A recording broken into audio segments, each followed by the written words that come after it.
JJ Jinx! Truck stop!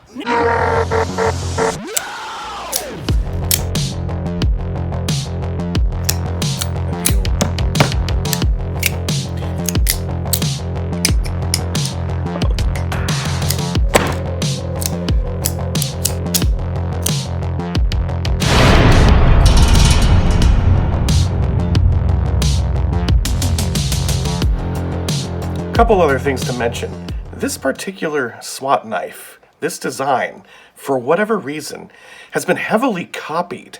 You can get basically this knife, though not as well constructed, from places like Bud K, for example, or Frost Cutlery, or at a gas station. I've seen them plenty of times. Here's one that I got from a Love's. Note the similarities and dissimilarities. For one thing, it's orange. The inserts are shaped a little differently, and the patterning in the shapes, where you have a bunch of divot holes here, in this case, it's just kind of knurled. This is what the pocket clip would have looked like if it hadn't snapped off of this one. The blade bears the name Master USA, and it's got a single thumb stud, which so does this one, forgot to mention that. The blade is half serrated, and it's got a kind of a saber grind to it. It's a very, very lightweight construction that feels very cheap, because it is. There is no detent, and the blade just cheap as hell. But they do retain the design of having the single metal liner for the lock that goes all the way down through. They also make these in different sizes. So this one most closely approximates the size of the original, but you can find them sometimes as small as this little keychain knife. It's got a thumb nick that is impossible to access. Holy crap, how am I gonna get this open? Ugh. Oh. Hey, we got there. And you can see that the blade is mostly serrated. This little thing is a backlock. This is a Master Cutlery. Nope, sorry. This is a Frost Cutlery made in China deal, but they've even got the scale inserts in there, sort of. Just molded directly into the plastic. I've got these in like 5 different colors in one of those giant plastic cans. Wow, that is rough. But I think the size that I see the most is something like this. This comes to us from Ridge Runner. I got this from Bud K. It was one of those scratch and dent sets that were obviously not scratched nor dented. So it's quite a bit smaller, but they copy the color scheme pretty well. Except this is not aluminum, it's just painted plastic. And they got the half serrated saber ground blade, and yada yada, the usual. The inserts are hard plastic, so literally just there for looks. Not grippy at all. No detent. It's about what you would expect for $2, which is what I paid for it. Well, not this specific one, but another exactly like it. They also make these in a lot of different variants. You could get them with all black. You could even get a titanium anodized version. They have all kinds of different colors, and you can pretty much get what you like, but it's going to be one of these cheap Frost Cutlery / Bud K made in China deals that certainly doesn't stack up compared to the original. Now, the design of the SWAT-2 knife was also copied, though not so ubiquitously. What I found surprising was that it was actually a major retail chain that copied this design, and that is this knife. At first glance, they look identical. The obvious change in the design would be the color choice for the accent insert on the scales. Black instead of green. But also, the Smith & Wesson logo is missing from the pivot. And that's because it wasn't made by Smith & Wesson. This knife was sold and distributed through Snap-on, the brand carried by Harbor Freight. And I've seen these knives around in like yard sales and thrift stores and flea markets and stuff, and I never really paid it any mind. But something happened 2 years ago, almost exactly 2 years ago, that made these knives overnight pretty difficult to find.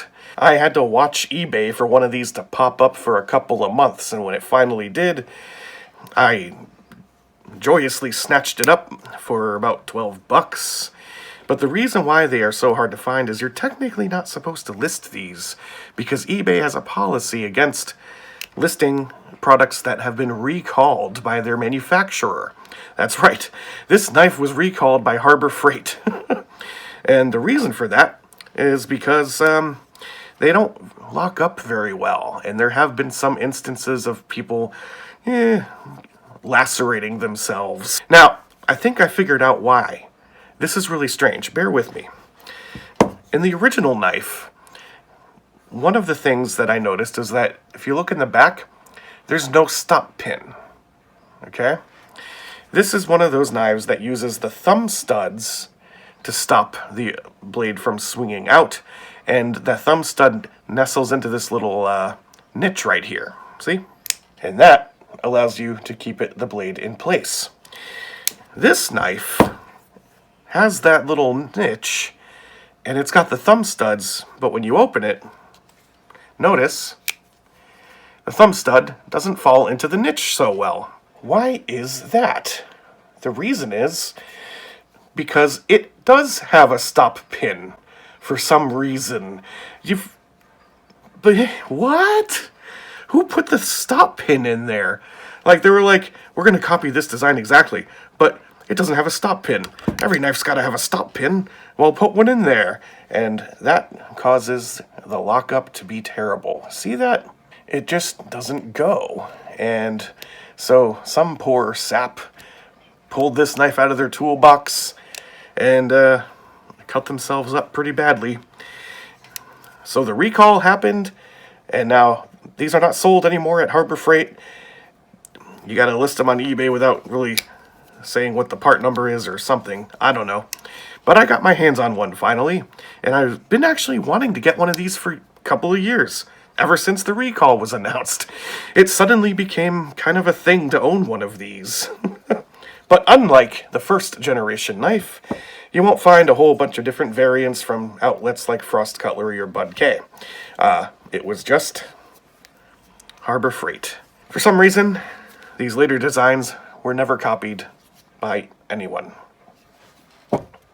So one question that comes up every once in a while online through various forums is, what's the deal with these knives?